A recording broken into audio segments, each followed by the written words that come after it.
La ley, el derecho a saber.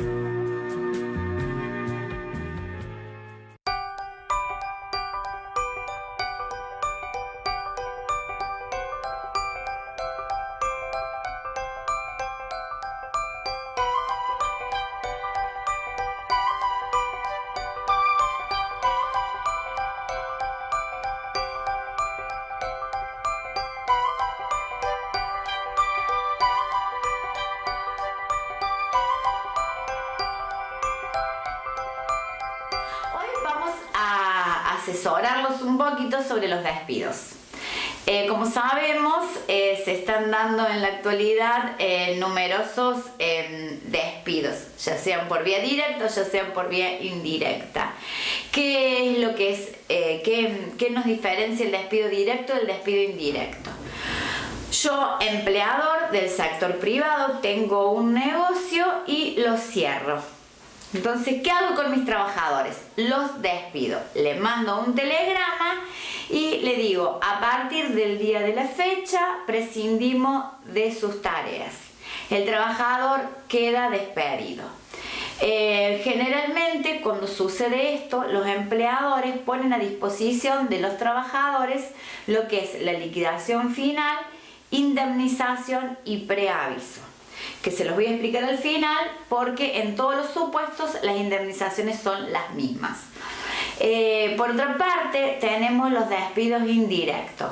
¿Cuáles son los despidos indirectos? Generalmente los negocios no andan bien, no funcionan y el empleador le dicen, a partir del viernes no abro más el comercio, lo voy a cerrar porque no me dan los números.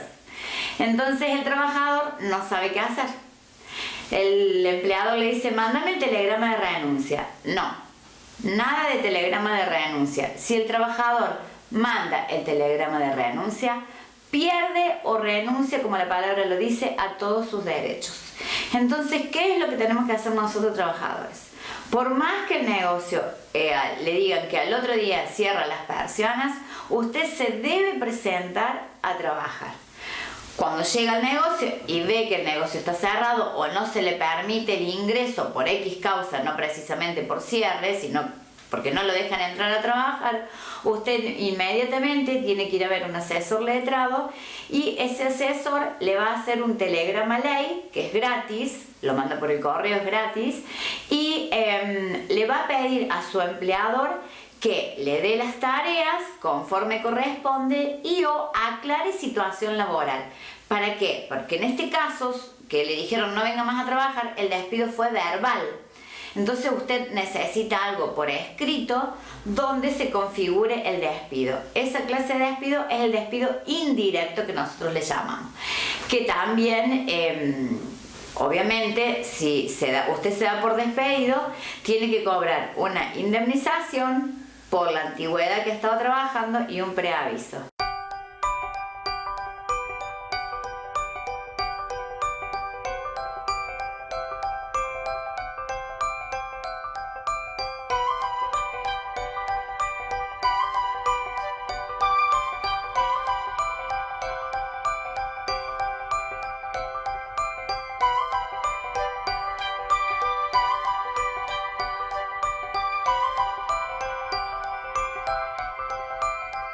Bueno, entonces ya tenemos estos supuestos. El despido directo cuando el empleador prescinde de sus servicios, le manda una carta documento y a partir de la fecha usted quedó desvinculado de sus tareas normales y habituales. Y el despido indirecto, que generalmente se da cuando el empleador le dice no venga más, cierro el negocio, no venga más, usted no cumplió con sus tareas, entonces inmediatamente usted debe recurrir y intimar al empleador para que le aclare la situación laboral. Como les dije recién, nunca una renuncia, porque con la renuncia pierde todos los derechos a las indemnizaciones que le pudieran corresponder. En el caso de los despidos, ¿qué es lo que a usted le corresponde? Bueno, le corresponde una indemnización por antigüedad, que es equivalente a un sueldo por cada año trabajado. Una indemnización por omisión de preaviso, ¿qué quiere decir? Que el empleador, para el supuesto que lo va a dejar sin trabajo, le debe avisar con 30 días de anticipación. Y durante esos 30 días usted tiene permiso, durante 1 hora o 2, de salir a buscar un nuevo trabajo. Generalmente esto no sucede, entonces el empleador que lo despide sin avisarle con 30 días de anticipación debe pagarle a usted esta omisión de preaviso que se llama para la ley.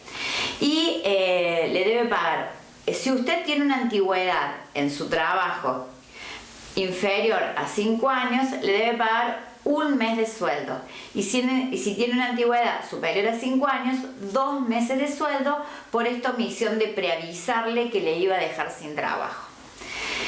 También tenemos que, si a usted lo dejan sin trabajo, supongamos el 15 de septiembre, ¿qué le tienen que pagar en este supuesto? Los 15 días de septiembre trabajado, más los 15 días que faltan para completar el mes, 15 o 16, de acuerdo al mes tenga 30 o 31 días, para completar el mes, que se llama integración del mes de despido. Es otro rubro que usted tiene que tener en cuenta, que se le debe abonar y debe estar discriminado en el recibo que usted va a suscribir cuando reciba la indemnización correspondiente. Además vamos a tener las vacaciones y el SAC proporcional. Si estamos, supongamos las vacaciones, se van a liquidar conforme la cantidad de días que usted haya trabajado durante el año que va a ser despedido. Y el SAC es igual. Supongamos que usted lo despiden después del 30 de junio, que fue donde le pagó el primer SAC, y trabajó agosto y septiembre, le van a tener que pagar el SAC correspondiente a esos 2 meses de agosto y de septiembre.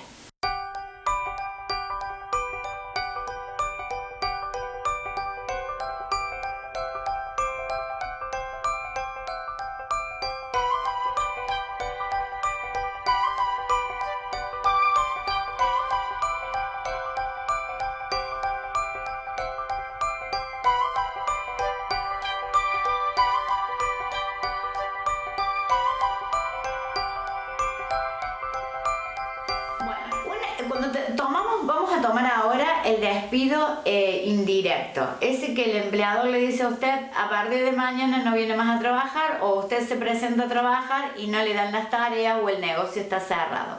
En ese supuesto, como les comenté anteriormente, deben buscar asesoramiento e intimarlo al empleador para que le aclare la situación, a ver si lo va a dejar despedido o no. También estos supuestos se suelen dar en los trabajadores en negro.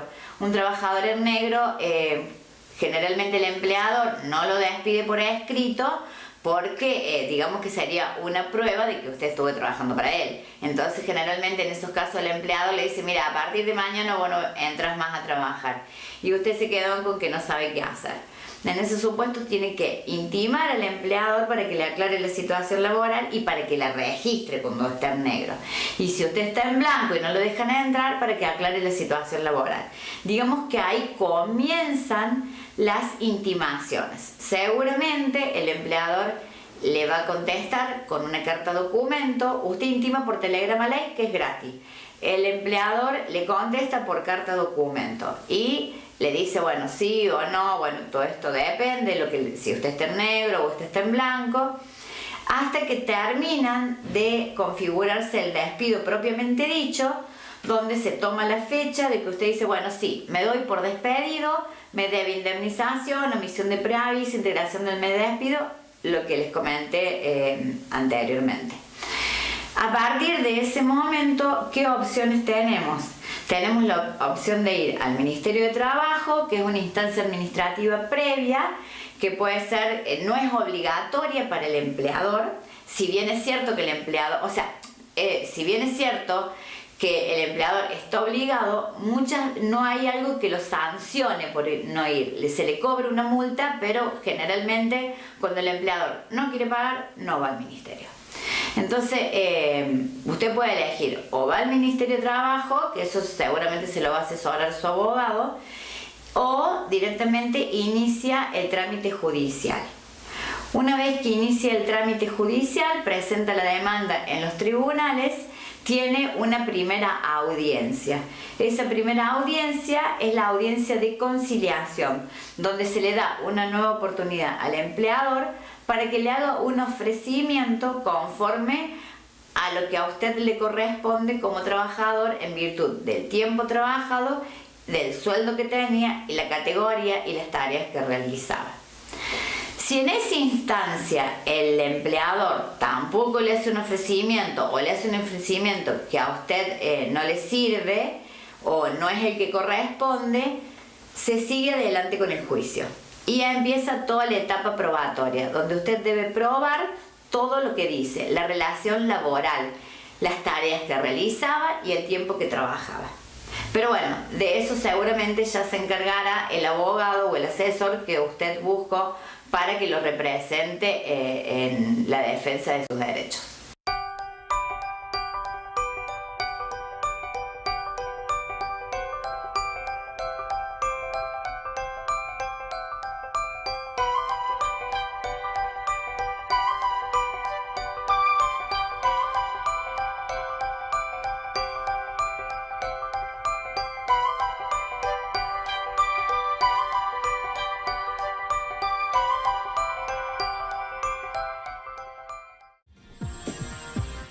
La ley, el derecho a saber. Especializado en Derecho Provisional, jubilaciones, pensiones, reajuste de haberes. Estudio Jurídico Dr. Juan Alberto Chea, abogado. Avenida Peñalosa, 1372, planta alta, al frente de tribunales. Teléfono 03571-503-618 o 03546-156-507, 11, Río Tercero.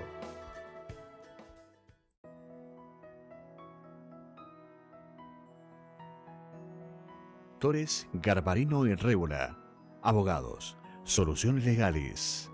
Avenida Peñalosa 1372, primer piso, oficina 2. Teléfono 03571 155 92 948 o 155 44 459, Río Tercero. Especializada en Derecho Laboral y reclamos ante las ART, para que el trabajador haga valer sus derechos. Estudio Jurídico, Doctora Andrés Escudero, abogada.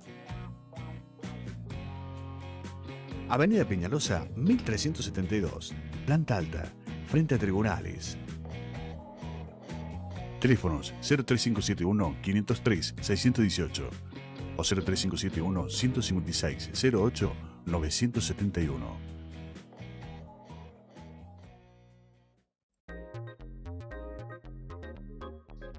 Si estás buscando un lugar donde te provea todo lo que necesitas, Doris, librería, kiosco y fotocopias. Allí en ese lugar vas a encontrar todo, absolutamente todo lo que necesitas. Librería jurídica para profesionales y estudiantes. Códigos, leyes, doctrina, manuales para estudiantes. La mejor atención. ¿Sabes dónde? En Peñalosa, frente a tribunales. Doris, librería, kiosco y fotocopias.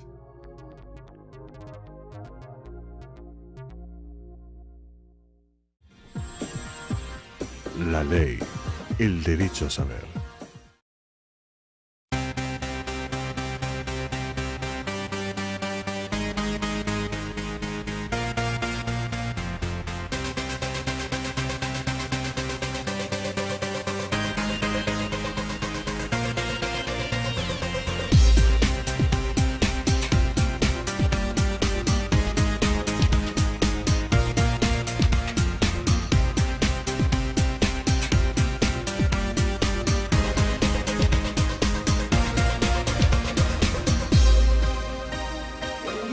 Hablar de lo que es el contrato de alquiler o locación de un inmueble específicamente, tanto para uso residencial como para uso comercial.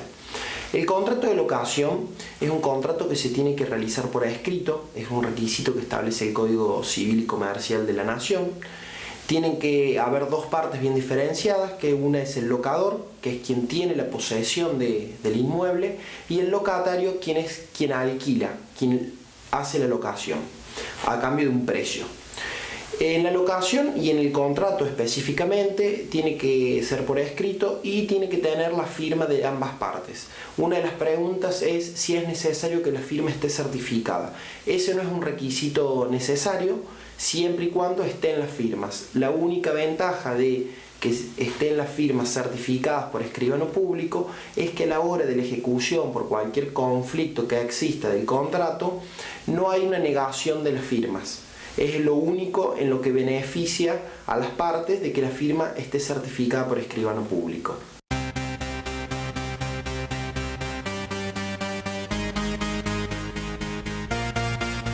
Otro de los requisitos necesarios para el contrato de locación es el tan mencionado impuesto al sello. El tan mencionado impuesto al sello es un tributo, un impuesto que se cobra en la provincia a través de la Dirección General de Rentas, en el cual se tiene que pagar un porcentaje del valor total del contrato de alquiler.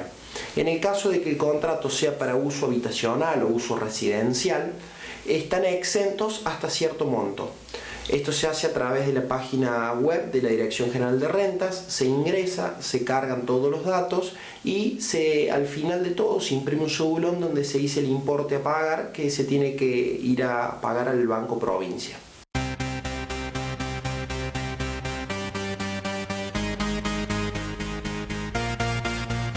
El plazo mínimo del contrato de alquiler es de 2 años, ya sea para uso residencial o para un uso comercial. Y el máximo es de 20 años para un uso residencial y de 50 años para un uso comercial. Si el contrato no tiene una fecha establecida o un plazo, se va a tomar el mínimo, que es el mínimo de 2 años. Hay casos excepcionales en cuanto por las circunstancias del contrato de alquiler específicamente, o en los casos de alquiler por turismo o por depósito de mercadería o de cosas, se puede establecer un plazo menor. Pero si no hay establecido un plazo, el mínimo que se considera es de 2 años.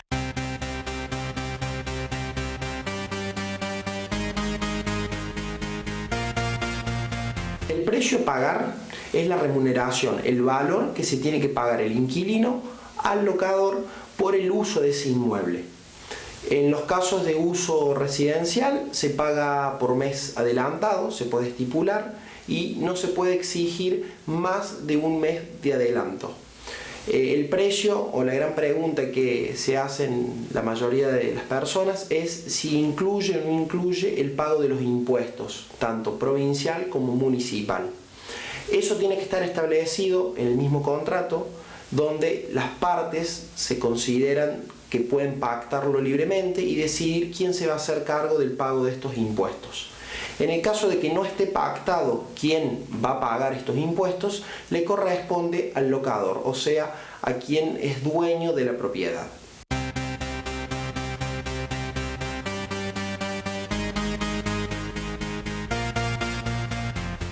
Otro gran tema importante es el tema de las mejoras. Cuando se realizan mejoras en el contrato de alquiler o en el bien inmueble específicamente, ¿quién tiene que hacerse cargo de esas mejoras? Aquí hay que hacer una diferencia, y la ley existe una clasificación especial y diferencia entre mejoras necesarias, que son aquellas por el uso normal que tiene una vivienda o un inmueble, que hay que hacerle a la propiedad, como por ejemplo lo que es tuberías, instalaciones eléctricas, todas aquellas necesarias, como bien dice la palabra, por el uso y el deterioro normal que tiene un inmueble. En ese caso, las mejoras necesarias, que así son denominadas, están a cargo del locador, o sea que el dueño de la propiedad tiene que pagar o hacerse cargo de los gastos para este tipo de mejoras.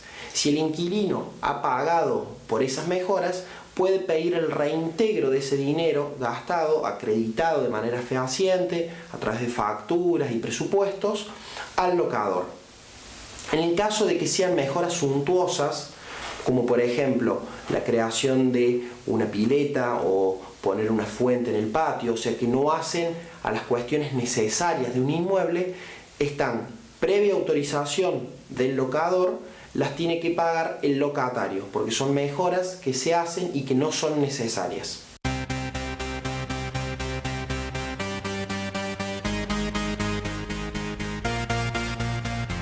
Otro punto interesante es el tema de la sublocación, o sea, yo como inquilino puedo volver a alquilar ese inmueble.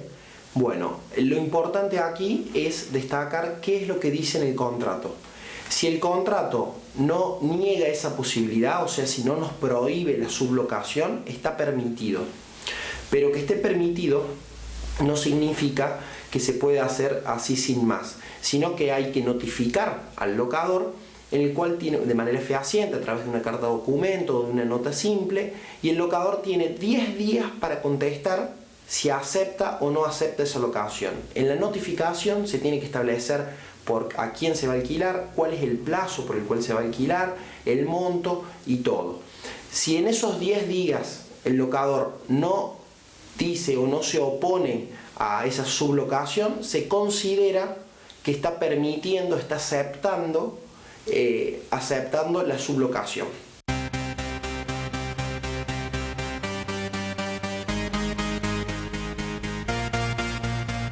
Otro hecho que es menos frecuente, pero también se da en distintas situaciones, ¿qué pasa si hay un fallecimiento, una muerte tanto del locador como del locatario? En caso de que exista un fallecimiento del locador, se continúa con el contrato, o sea, los herederos, si existen, continúan con ese contrato que queda vigente, no se extingue, y se pactan las mismas cláusulas, se mantienen las del contrato original. En el caso de que el fallecimiento sea por parte del locatario, está la decisión de sus herederos de continuar o no con ese contrato de locación bajo las mismas cláusulas. Es muy común que en los contratos de alquiler hoy en día se necesite de una garantía o un fiador, como es el nombre más técnico que recibe el contrato de alquiler en este caso. Las garantías hoy en día son frecuentes, en especial por la situación actual y por cualquier conflicto que exista posterior, digamos, es quien va a responder ante el incumplimiento del locatario. Las garantías es importante tener en cuenta, o estos fiadores, es por el plazo del contrato, o sea que si tenemos un contrato por 2 años, por esos 2 años hasta la restitución del bien, esa persona va a ser garante, o sea, va a cumplir en caso del incumplimiento del locatario. Si vencido ese contrato y restituido el bien, hay un nuevo contrato de alquiler, ese garante ya no es más garante de ese contrato. ¿Qué quiere decir esto? Que va a tener que volver a firmar para poder constituirse como garantía de este contrato de alquiler.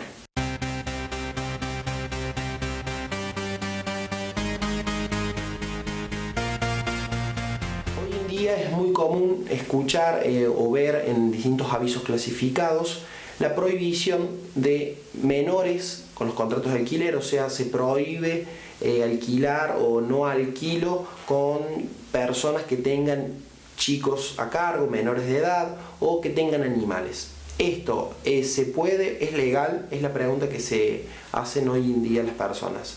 Bueno, con respecto a lo que es menores y personas discapacitadas, existe la ley que es el Código Civil, que establece en uno de sus artículos que toda cláusula que establezca que no se permite el ingreso de menores es nula, o sea, no tiene ningún valor. Es importante destacar esto porque no puede ser una causal de rescisión del contrato tener hijos a cargo o tener personas menores de edad. Con respecto a los animales, la situación es distinta. Acá en los contratos de alquiler prima la autonomía de la voluntad, o sea, lo que las partes pacten es lo que vale. En caso de los animales, si nada dice el contrato, está permitido la tenencia de mascotas. En caso de que se prohíba, hay que hacer una distinción entre lo que es mascotas de uso doméstico o recreativo y las de uso terapéutico. Las mascotas de uso terapéutico, como por ejemplo los perros lazarillos, o para cuestiones de estrés o traumáticas, digamos, que se utilizan animales de métodos terapéuticos, tiene que estar permitido, o sea, no se puede prohibir a una persona el ingreso de este tipo de animales. Es muy importante destacar esto, ya que es muy frecuente que se den este tipo de situaciones.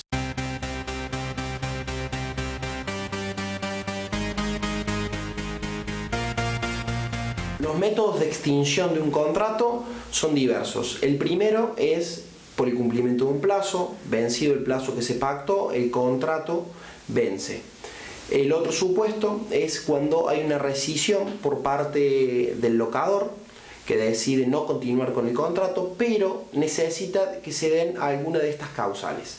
La primera es que haya un incumplimiento en el pago del precio, o sea, no se cumple con el pago o el canon que se ha establecido y han pasado 2 meses sin pagar el alquiler. Eso es una causal de rescisión del contrato y un futuro desalojo como acción judicial. La otra condición por la cual se puede rescindir un contrato por parte del locador es que no se le esté dando el objeto por el cual fue contratado. Ejemplo, se ha contratado una casa para uso residencial y yo termino poniendo un negocio o lo habilito como comercio. Eso es una violación al contrato de alquiler que se ha establecido con un objeto. Siempre tiene que estar determinado cuál es el objeto por el cual se alquila ese bien. Esas son las dos causales por las cuales el locador, o sea, el dueño de ese inmueble, quien tiene la posesión, mejor dicho, puede rescindir el contrato.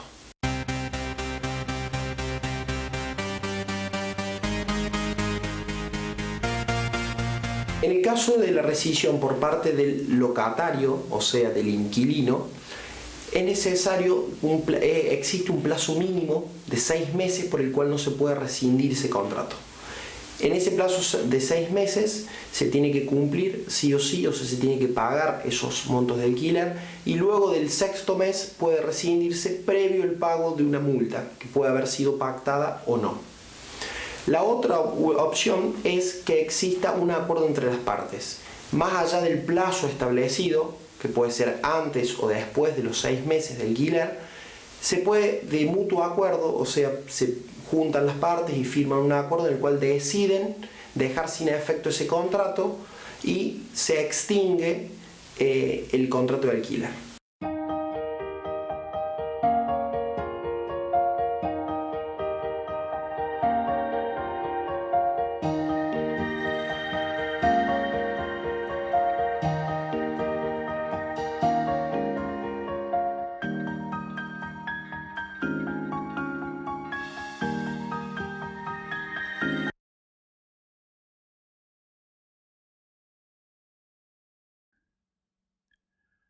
El contenido de la ley, el derecho a saber, tiene únicamente carácter informativo y no puede en ningún caso considerarse como asesoramiento legal integral y definitivo o de otra naturaleza, debiendo el televidente contactarse personalmente con un profesional abogado o de otra especialidad.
La ley, el derecho a saber.